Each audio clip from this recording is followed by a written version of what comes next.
একটি পানির বোতল কতক্ষণের মূল্য থাকে? যতক্ষণ পর্যন্ত ওই পানির বোতলে পানি ভর্তি থাকে।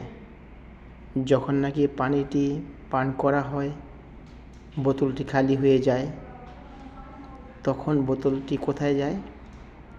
কোনো এক ডাস্টবিনে অথবা কাছে থাকলে এটি বিরক্ত মনে করে।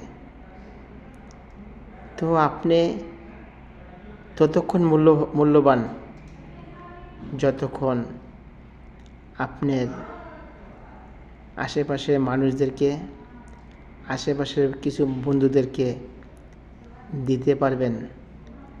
যদি আপনি খালি হয়ে যান, তো ওই খালি বোতলের মতো আপনিও মূল্যহীন হয়ে যাবেন। কিছু আপনজন, কিছু বন্ধু, কিছু জীবনসাথী আপনাকে তখন বিরক্ত মনে করবে, বলবে ওই এখন আর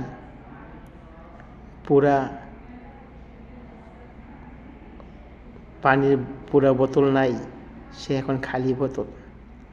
তাই আপনার পানি যেরকম খালি হইলে মূল্য থাকে না, ঠিক সেম আপনি মূল্য পেতে হলে আপনি কিছু কিছু জিনিস অ্যাভয়েড করতে হবে, না জানি আপনি খালি না হয়ে যান।